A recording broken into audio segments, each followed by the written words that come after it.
Amigos e amigas que acompanham o canal do Luiz Ademar, grande abraço a todos. Muitas novidades após o término da 9ª rodada da Série A4 do Campeonato Paulista, que acabou neste domingo, hein? 23 de fevereiro. O Paulista voltou a vencer, venceu o Joseense, que está bem no G4, segue líder tranquilo, mas temos novidades no G8. O Colorado Caieiras, que venceu o Araçatuba, que está dentro do G8, e aí acabou retornando. O Colorado Caieiras do Wagner Souza ali tá, olha, o Vagnão tá dando liga no time, hein? O time voltou a fazer gols e voltou a vencer e entrou no G8 novamente. Quem saiu na entrada do Colorado foi a Inter de Bebedouro. A Inter de Bebedouro ali tá muito irregular, tava caindo e tal, agora mesmo com um empate acabou saindo. Lá na zona do rebaixamento, também o Jabaquara finalmente venceu em casa e venceu o Penapolense, que vem caindo, trocou de treinador, mas queda livre perto da zona do rebaixamento. Só não entrou com a saída do Jabaquara porque o Vossen, que contratou o Paulinho McLaren, rapaz, mas não consegue sair do sufoco. O Vossen não consegue sair do sufoco e o Vossen, depois de empatar com a Inter de Bebedouro, a Inter de Bebedouro sai do G8 e o Vossen entra na zona do rebaixamento. Que confusão, hein? Que confusão. Bom, na briga pela artilharia, o Fábio Azevedo do São Caetano marcou mais um na vitória do São Caetano e se isolou ainda mais com 8 gols. O Marcos Paulo com 6 do Taquaritinga não fez, o Daniel do União Barbarense fez, tem 5, o Gustavo Índio do Nacional não fez, tem 5, e o Matheus Arcanjo estava suspenso e não jogou nessa rodada. Melhor para o Colorado, sabia? Mas o Matheus Arcanjo é artilheiro e bom de bola. Porém, quem acabou substituindo ele foi o Lobato, que fez os 2 gols do Colorado. Olha que legal a situação do Colorado, hein? Bom, vou falar tudo isso. Antes de mais nada, eu quero convidá-los a fazer inscrição aqui no canal do Luiz Ademar. Ativem o sininho, a cada novo vídeo você vai sendo avisado. Dê seu like, dê sua opinião, faça sua pergunta, enfim, me ajude a fazer o canal do Luiz Ademar, a gente trocando ideia sempre, como a gente faz nas minhas redes sociais, Luiz com Z, Luiz Ademar JR, certo? Então é isso aí. Vamos falar do líder que fez um belo jogo nesse domingo pela manhã com o Joseense. O Joseense de São José dos Campos, do meu amigo Augusto Ambrogi, é um time que o ano passado, eu sempre falo isso porque a gente tem que ver como é o trabalho. Quando você pega o trabalho desde o início, como é outra situação. Ele pegou o time no sufoco, fadado a cair da Série A4 para a Bzinha, mas recuperou. Esse ano foi mantido no cargo, montou um time e está ali no G4 o tempo todo, mesmo sem jogar em casa. Só jogou a primeira rodada em São José dos Campos, mas o Martins Pereira, o estádio lá de São José dos Campos, era da prefeitura, foi arrendado para o seu Oscar. O seu Oscar é o dono da SAF do São José e aí tem que pagar para jogar lá, então vai jogar em Taubaté. Está jogando em Taubaté. E o José vem fazendo uma grande campanha. Pegou um paulista que nas últimas 2 rodadas deu uma oscilada, perdeu 100%, mas é o forte paulista, para mim, um dos candidatíssimos ao título e ao acesso. Né? E o paulista fez 1-0, ganhou de 1-0 com um gol logo aos 7 minutos do primeiro tempo. Uma cobrança de falta na área e o time do Fausto Dias acabou com o Lucas Silva fazendo 1-0. O Mariano chegou até a fazer 2-0, mas estava impedido. Mas o jogo foi equilibrado no primeiro tempo, foi equilibrado no segundo e o paulista, suou frio para vencer o bom joseense do Augusto Ambrogi por 1-0, 2.385 pessoas em Jundiaí, hein? Bom, Paulista cada vez mais líder, cada vez mais perto da classificação, líder, 22 pontos. O joseense caiu 2 posições, ele era o vice-líder, agora ele é o 4º colocado com 15 pontos, mas está bem colocado, está dentro do G8 e normal você perder para um time forte como o Paulista, certo? O novo vice-líder, já que o joseense saiu da vice-liderança para a 4ª colocação, é o São Bernardo, hein? Desculpa, o São Caetano. Senão o torcedor do São Caetano vai ficar bravo comigo. Que é isso, Ademar? São Caetano, rapaz. São Caetano, que vem fazendo uma campanha de recuperação, que vem bem, mesmo trocando de treinador, né? Mesmo trocando de treinador. Carlinhos Alves lá sumiu e jogando com o Taquaritinga, jogo muito disputado, jogo duro, jogo franco no primeiro tempo, com os 2 times criando, 2 times chegando. Primeiro tempo terminou 0-0, o Maurício Mendes São Caetano ainda meteu uma bola na trave. No segundo tempo, jogo lá e cá, tudo conspirava a favor de um 0-0, mas o Fábio Azevedo, o artilheiro, né, acabou fazendo 1-0 aos 43 do segundo tempo, para 744 pagantes em São Caetano do Sul, no Anacleto Campanella. Bom, São Caetano subiu uma posição, de terceiro agora é o segundo com 17, muito bem. E o Taquaritinga, apesar de perder, assim como o Joseense, está no G8, quinto colocado com 14 pontos, certo? Quem é o novo terceiro colocado, subiu uma posição também, União Barbarense, que vem se recuperando, hein? Rafael Pereira chegou lá, foi campeão ano passado dessa Série A4 com o Rio Branco, chegou lá, começou a colocar a casa em ordem. O União Barbarense jogou com o São Carlense e gol também no início. Um pênalti que o Daniel cobrou, fez seu quinto gol na competição. O Daniel é o camisa 9 do União Barbarense, e com 2.385 pessoas em Santa Bárbara do Oeste. Olha, a Santa Bárbara, esse 2.385 foi lá em Jundiaí, eu estou confundindo, eu não consegui o público de Santa Bárbara.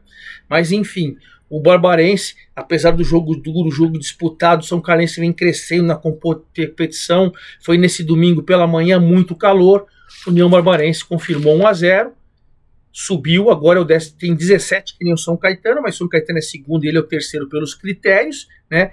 E o São Carlense, 10º colocado, caiu uma posição, mas está ali na briga, né?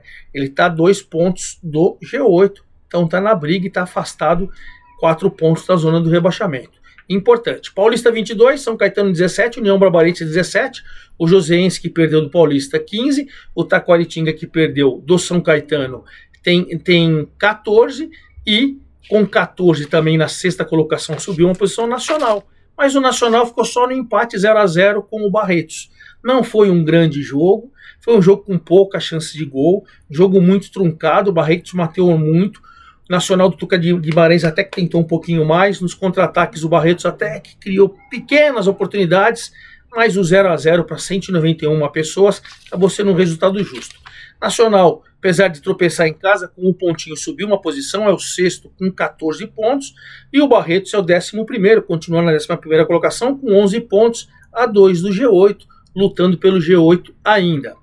O Araçatuba jogou com o Colorado, lá em Caieiras, e o Colorado acabou vencendo. Era um duelo de dois times que o Araçatuba estava no G8, o Colorado estava fora. Agora o Araçatuba venceu por 2-0 e entrou.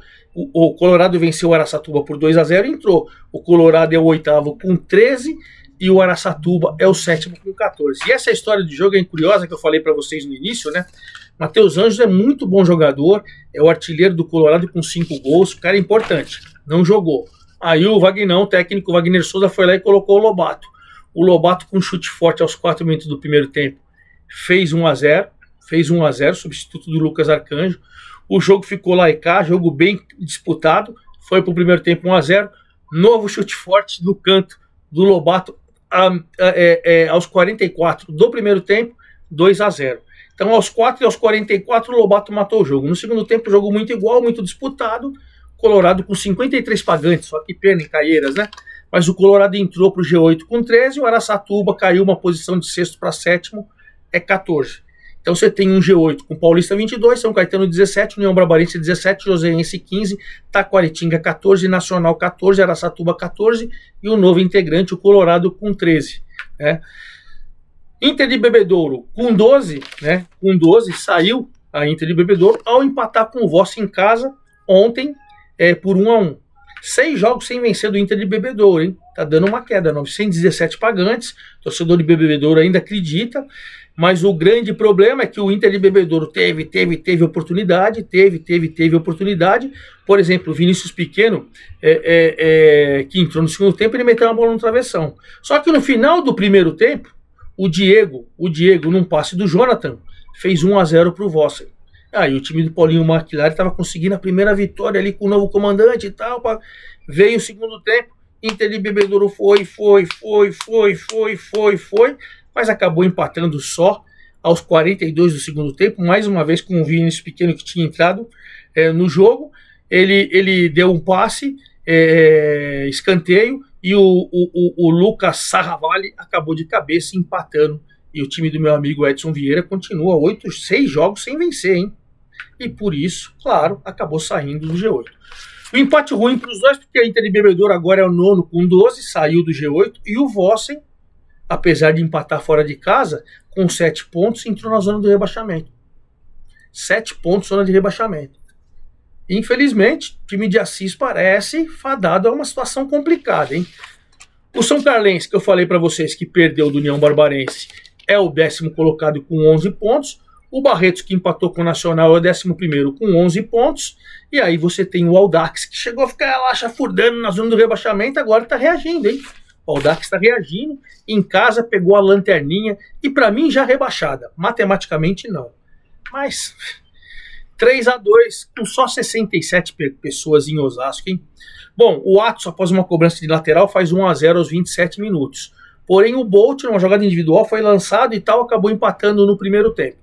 Veio o segundo tempo, o Igor fez 2-1 aos 21, e o time do Roberto Martins estava melhor em campo e tal, mas o Bahia acabou empatando aos 38 do segundo tempo, e o Ney Silva acreditava que seu time ia somar um ponto fora de casa, certo? Acabou se enganando, porque na última bola do jogo, após uma falta jogada na área, o Igor fez seu segundo gol, agora de cabeça, e fez 3-2 aos 49 do segundo tempo. Resultado que para o Audax foi interessantíssimo, ele subiu uma posição de 13 para 12, tem 10 pontos, abriu 3 da zona do rebaixamento, onde ficou um tempo lá, né? E claro, a Matonense continua na lanterna, 1 ponto. 1 ponto. Nós estamos na 9ª rodada, faltam 6. É difícil acreditar que não vai cair. Eu não acredito. Enfim, veremos. O Audax vai ficando aliviado. E quem aliviou também foi o Jabaquara, rapaz. Jabaquara jogando em casa, pegou o Penapolense, que trocou de treinador, pegou o Penapolense, que trouxe o Valmir Israel. E olha, o Jabaquara, com 439 pessoas lá em Santos, na Caneleiras, acabou vencendo por 2-1. Logo no comecinho do primeiro tempo, o Darlisson marcou seu 3º gol na competição, hein? Falta na área, desvio, o Darlisson foi lá, meteu pro fundo da rede.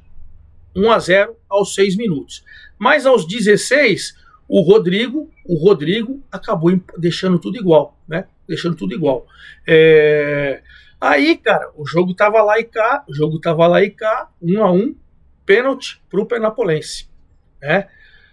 O Aires cobrou e o Luigi foi lá e defendeu. Perdeu o pênalti, aquela coisa da bola pune, chute cruzado na área, a bola sobrou para o João e o time do Marcos Bruno meteu 2-1 e com o goleirão pegando o pênalti, torcida festejando, os 439 torcedores do Jabuca lá, uma festa enorme. Jabaquara sai da zona do rebaixamento, é o 13º com 8 e o Penapolense cai 2 posições, é o 14º com 7. O Penapolense tem o mesmo número de pontos que o Vossen, que está na zona do rebaixamento. Só não está na zona do rebaixamento pelo critério. Então veja que o Penapolense está num sufoco desgramado, mesmo trocando de treinador. Pois bem, essa é a nossa 9ª rodada aqui da Série A4, com Paulista, São Caetano, União Barbarense, Joseense, Taquaritinga, Nacional, Araçatuba e Colorado no G8, e Vossen de Assis e Matonense de Matão na zona do rebaixamento. Agora vamos para a 10ª rodada, que é quarta-feira, hein? Todinha na quarta-feira agora. Começa às 15 horas na capital aqui, Nacional, dentro do G8, pegando o líder paulista. Olha que jogão. Quem puder, estiver aqui na capital, quarta-feira, 3 horas da tarde, vale a pena, hein? Aí às 3 horas, em Matão, a Lanterna Matonense, não é Matão, tá? Eles jogam em Taquaritinga. Estão jogando em Taquaritinga, porque lá em Matão não tá liberado. Pegando o Joseense, que está dentro do G8, fazendo grande campanha. Duelo de opostos. Mesma coisa, duelo de opostos em Penápolis, às 15 horas. Penapolense desesperado para não entrar na zona do rebaixamento, pega o Taquaritinga dentro do G8. Mesma coisa de Matonense e Joseense. Um lutando para não cair, o outro no G8. Penapolense lutando para não cair, Taquaritinga no G8. 19 horas, São Carlense de olho no G8, pegando Jabaquara, que acabou de sair da zona do rebaixamento. 19h30, Vossen, lá em Assis, tentando sair da zona do rebaixamento, contra o Colorado, que acabou de voltar para o G8. 20 horas em Araçatuba. Araçatuba dentro do G8, pegando o Inter, que saiu. Mas o Inter de Bebedouro tem 12 e o Araçatuba tem 14. Se a Inter aprontar para o Araçatuba, ela ultrapassa o Araçatuba. Olha que jogo interessantíssimo. 8 horas também, o Barretos, querendo voltar para o G8, pegando União Barbarense, 3º colocado, consolidado no G8. E 8 horas também o Audax, se afastando da zona do rebaixamento, pegando o São Caetano, o novo vice-líder, também belo jogo, 8 horas da noite, aqui em Osasco, pertinho, fechando essa 10ª rodada da Série A4. É isso aí, forte abraço a todos e eu prometo que na quinta-feira eu volto com todos os detalhes dessa 10ª rodada da Série A4, me despedindo com a camisa do nosso querido Ceará. Um abraço, até lá!